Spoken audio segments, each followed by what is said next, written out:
Hi everyone, how you doing? It's Ari. Welcome to the preview. Aston Villa out the way. Manchester City coming up shortly. Yeah, let's see what's coming up on today's show. We're going to be taking a look at Manchester City. Dun dun dun. The return of the whiteboard is back. What do we do with the goal shy front three? Is it time to drop one or two of them?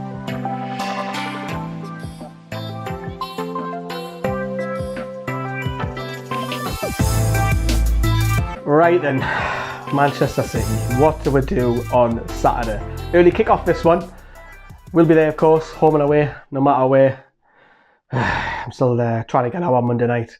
Absolutely shocking performance. We can't do that against Manchester City. We're going to have a look at Manchester City. We're going to start straight away. Let's get into it. Right then, so we're having a look at Manchester City, and we're going to take a look at their win over Chelsea. On the left-hand side, you've got Manchester City. And of course, Newcastle are going to have to be careful of all 5 players. So, Riyad Mahrez was brilliant. You've got Kevin De Bruyne, Sergio Aguero, who we know that Gabriel Jesus will come in for that because we know Aguero is injured. David Silva, and then Raheem Sterling, who may play on the right. You might alternate with Bernardo Silva. So even though Mahrez was brilliant against Chelsea, you may come back out that side. So Newcastle are going to have to be wary of 5 attacking players at all time. This is their seasonal team so far this season. And if you look at that back line, Otamendi, if he plays, that's a massive positive for Newcastle. Fernandinho does an okay job at centre back, but this is quite weak. Zinchenko still probably, I would still class, is an up and coming player. Have a look at the last match. Mendy was at left back against Chelsea. Fernandinho, Stones and Cancelo. That doesn't frighten me.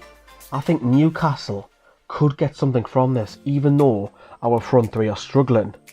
I generally feel Newcastle need help. We'll talk about Newcastle in a moment. I think one of our centre midfielders is going to have to start breaking forward to help the front line. But does that scare you? For me, it doesn't.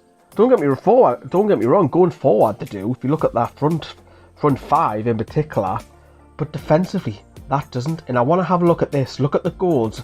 Manchester City have not kept a clean sheet in the last 6 games. I know it's not loads of goals, but there's one there.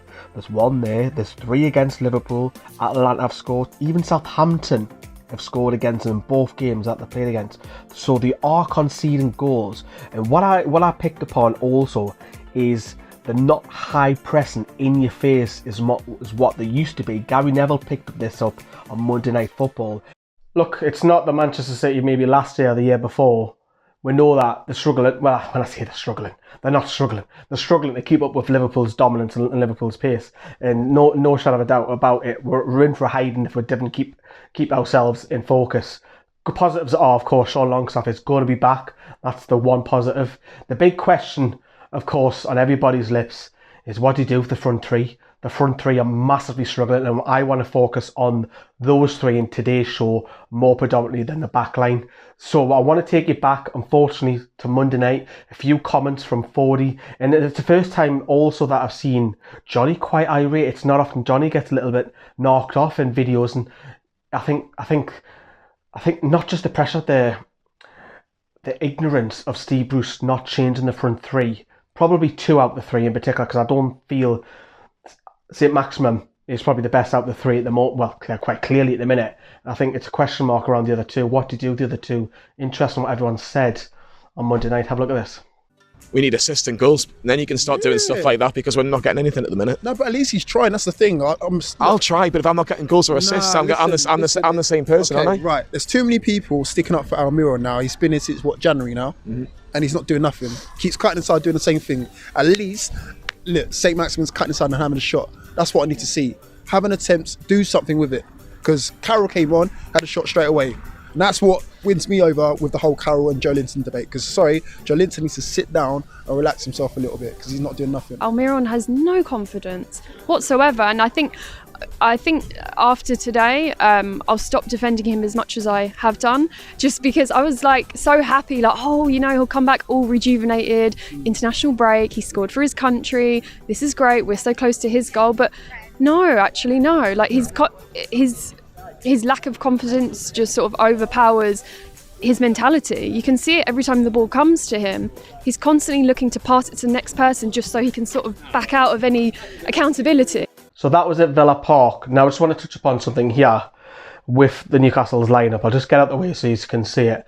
And the problem that we have is the front three, and it's a talking point that everyone's talking about now, is that there's no goals. Well, there's one goal between the three when Joe Linton scored against Spurs in 13 games this season is pretty poor. So what do you do with Almiron? Do you drop him for Manchester City? You might ask the question, whoever comes in, whether it's Atsu, they're not massively going to have a real impact, are they? But for me, Almiron in this position, he's wasted. He's absolutely wasted. And I feel for him to some extent, but he hasn't got an assist and he hasn't got a goal since he's joined Newcastle. That, whatever level you think of Miguel Almiron, is very, very poor.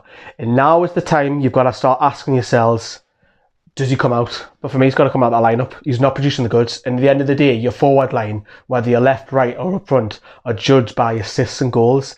And he's just not contributing at the minute. At this present moment, who is? Joe Linton's not. What do you do with him? Isha's a fan of Dwight Gale. There's an option, a poacher. Do you go Dwight Gale for Manchester City? Do you hang on and go with the same front three? And then maybe at Sheffield United? Do you change it? I think there will be a lot of rotation because now it's coming up to December. There's a lot of games. I think you will see this front three rotate at some point during December, maybe even a couple of times. For me, the positive out of three is Alan Saint-Maximin, who likes to play out on that left-hand side. However, with Alan Saint-Maximin, I felt on Monday night he was trying to do it all. In particular, when he's trying to do a 360 spin when we're 2-0 down and the ball goes out for a throw-in. He feels that he has to do it because there's nobody else in the team who was struggling to get forward. And I asked the question then, if Alan Saint-Maximin feels that he has to be the one who has to say, right, I'll take initiative, I'll do it, who else is? Why does he feel that way? For me, one of them has to be breaking forward. You've got to be, if Newcastle want to start scoring goals, one of these two has got to start coming forward now. We know that Isaac Hayden is not the type of player, so do you ask John Joe Shelby?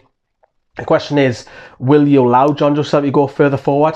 When Florian Lejeune comes back in that lineup, I don't think we need Shelby's long balls.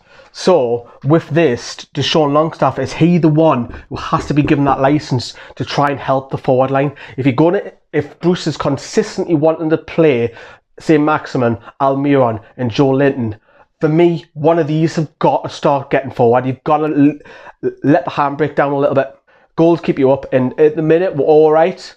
But that's a real concern for me. For Manchester City, I'm not too concerned about those front three because whoever is the front three is going to struggle. Sheffield United, I would drop Joe Linton and I would drop Almiron for that game. The whiteboard's back. Should we bring that back, everybody? Let us know in the comments down there below. I'm sure Twitter, I will love it.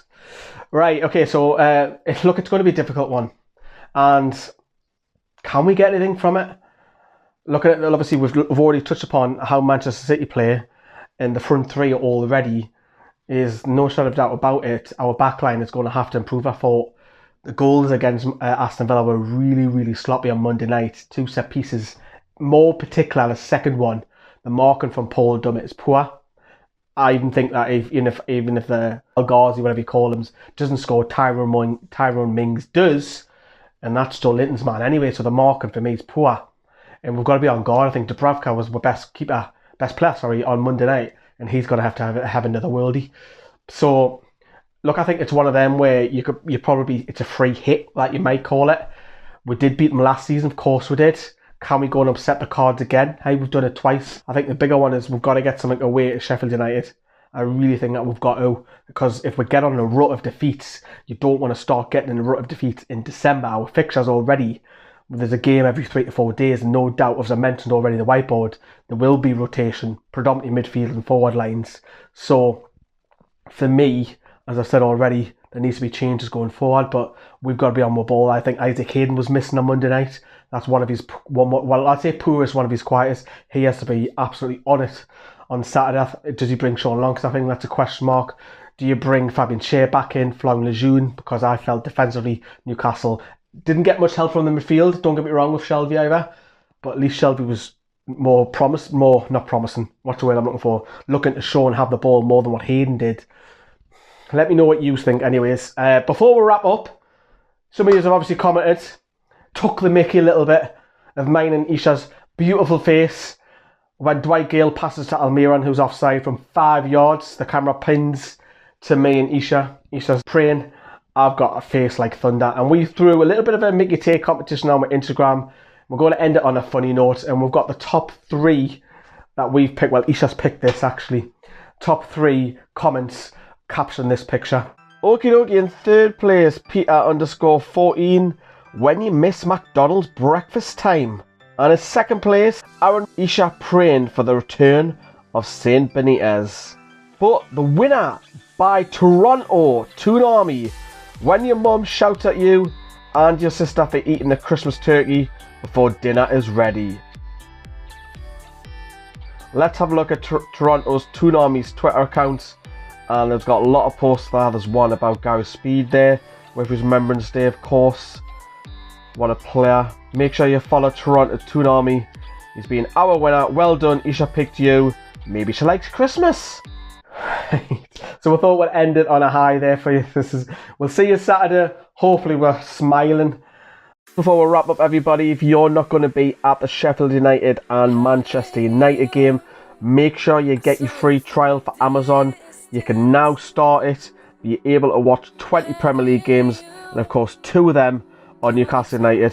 So make sure you get it. The link is in the description. It's the very first link. Don't miss the games.